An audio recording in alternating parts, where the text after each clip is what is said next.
भारत एक ऐसा देश है जहां तरह तरह के सांप देखने को मिलते हैं। यहाँ का टेम्परेचर और वातावरण रेप्टाइल्स के लिए अनुकूल है। यह टेम्परेचर और वातावरण आज से नहीं बल्कि करोड़ों साल से एग्जिस्ट करता है। इसका सीधा सा मतलब ये है कि एक समय पर यहाँ ऐसे भी सांप रहे होंगे जिनका आज कोई भी नामो निशान नहीं बचा है। हैरानी की बात है कि IIT के वैज्ञानिकों ने एक ऐसे ही सांप को खोज निकाला है। इंटरेस्टिंग बात यह है कि वह सांप टाइटेनोबोआ से भी बड़ा बताया जा रहा है। अगर आपको नहीं पता तो बता दूं कि टाइटेनोबोआ पृथ्वी की हिस्ट्री का सबसे लंबा सांप माना जाता है, लेकिन भारत में मिले सांप के फॉसिल ने इसके भी रिकॉर्ड को तोड़ दिया है। आखिर यह सांप कितना बड़ा हुआ करता था और यह टाइटेनोबोआ के मुकाबले कितना पावरफुल था, जानेंगे आज के इस वीडियो में। पृथ्वी पर करीब 10,000 रेप्टाइल्स की प्रजातियां रहती हैं। यह ऐसे जानवर होते हैं जो जमीन पर रेंग कर चलते हैं। लो आई लेवल होने की वजह से इनके शरीर में मौजूद बाकी सेंसेस बहुत स्ट्रांग होते हैं। ज्यादातर रेप्टाइल्स वाइब्रेशन को डिटेक्ट करने में माहिर होते हैं। इससे उन्हें शिकार पकड़ने और शिकारियों से बचने में मदद मिलती है। रेप्टाइल्स की एक बड़ी संख्या सांपों के रूप में मौजूद है। आपको जानकर हैरानी होगी कि पृथ्वी पर 4,000 अलग-अलग सांपों की प्रजातियां हैं। इनमें से ज्यादातर सांप जहरीले नहीं होते हैं। एक एस्टीमेट के मुताबिक 4,000 में से सिर्फ 600 स्पीशीज ही वेनोमस यानी जहरीली होती हैं। भारत में करीब 300 अलग-अलग सांप की प्रजातियां पाई जाती हैं, जो एक बहुत ही बड़ा नंबर है। यहाँ छोटे से लेकर लंबे तक हर तरह के सांप देखने को मिलते हैं। इंटरेस्टिंग बात तो ये है कि पृथ्वी पर मौजूद सबसे लंबा सांप अंडमान और निकोबार आइलैंड में पाया जाता है। रेटिकुलेटेड पाइथन नाम का यह सांप 10 मीटर यानी कि 32 फीट तक की लंबाई को अचीव कर सकता है। भूरे और काले रंग का यह सांप बहुत ही खतरनाक माना जाता है। अगर यह किसी जानवर को अपनी जकड़ में ले ले तो उसका बचना ऑलमोस्ट नामुमकिन होता है। इतना पावरफुल होने के बावजूद यह सांप जहरीला नहीं होता है।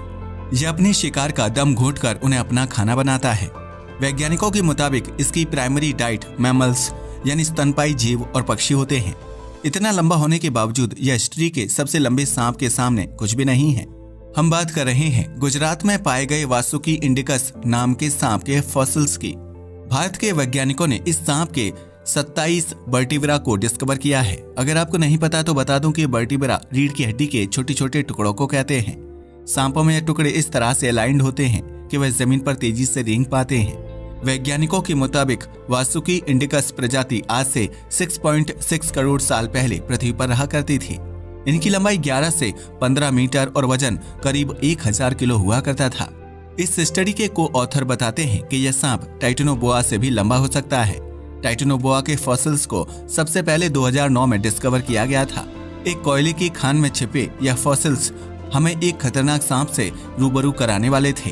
13 मीटर लंबाई वाला यह सांप आज से 5.8 से 6 करोड़ साल पहले पृथ्वी पर रहा करता था। अभी तक इसे ही पृथ्वी की हिस्ट्री का सबसे लंबा सांप माना जाता था, लेकिन अब इसके रिकॉर्ड को वासुकी इंडिकस ने खतरे में डाल दिया है। इस स्टडी के चीफ साइंटिस्ट देबाजीत दत्ता बताते हैं कि अभी भी वासुकी के फॉसिल्स को स्टडी किया जा रहा है।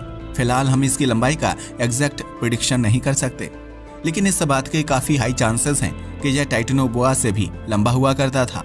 देबाजीत दत्ता बताते हैं कि इन सांपों के इतने लंबे होने के पीछे तापमान का हाथ है। वासुकी और टाइटेनोबोआ एक ऐसे समय पर मौजूद थे जब पृथ्वी का टेम्परेचर काफी हाई हुआ करता था। जैसे जैसे टेम्परेचर फ्लक्चुएशंस हुए वैसे वैसे लंबे सांपों की प्रजातियां खत्म होने लगी। इंटरेस्टिंग बात यह है कि ग्लोबल वार्मिंग की वजह से ऐसे सांप वापस से अस्तित्व में आ सकते हैं। जैसे जैसे पृथ्वी का तापमान इंक्रीज होगा वैसे वैसे मौजूदा सांपों में इवोल्यूशन की रफ्तार तेज हो जाएगी। सीधी सी बात है कि इस प्रक्रिया को खत्म होने में लाखों साल का समय लगेगा। किसी भी जीव के विकसित होने की प्रक्रिया बहुत लंबी होती है और इसमें काफी लंबा वक्त लगता है। IIT रुड़की के वैज्ञानिक बताते हैं कि वासुकी आज से 9 करोड़ साल पहले भी हुआ करते थे।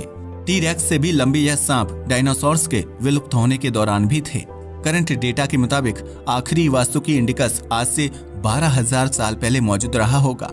ये वही समय था जब इंसान पहली बार खेती करना शुरू कर रहे थे और अपने परमानेंट घर बसा रहे थे। ह्यूमन हिस्ट्री के उस दौर को द एग्रीकल्चरल रिवॉल्यूशन कहा जाता है। कुछ वैज्ञानिक शक करते हैं कि एग्रीकल्चर रिवॉल्यूशन और वासुकी के विलुप्त होने के बीच कुछ कनेक्शन हो सकता है। ऐसा देखा गया है कि इंसान जिस भी एरिया पर कंट्रोल करते हैं उस एरिया में मौजूद जीव जंतु विलुप्त होने लगते हैं। इसके बारे में सेपियंस नाम की बुक में बहुत डिटेल में लिखा गया है। ऐसा हो सकता है कि इंसानों के सेटल होने की वजह से ही वासुकी विलुप्त हुए हों। खैर, इस पर अभी भी रिसर्च जारी है। खुशी की बात यह है कि अब सिर्फ प्रेजेंट के ही नहीं बल्कि पास्ट के सबसे लंबे सांप का रिकॉर्ड भी भारत के नाम आने वाला है। वैसे आपको क्या लगता है कि वासुकी इंडिकस टाइटेनोबोआ से लंबा होगा या नहीं? हमें नीचे कमेंट करके जरूर बताइएगा। आज के इस वीडियो के लिए बस इतना ही। वीडियो पसंद आया तो इसे लाइक और शेयर करें। धन्यवाद।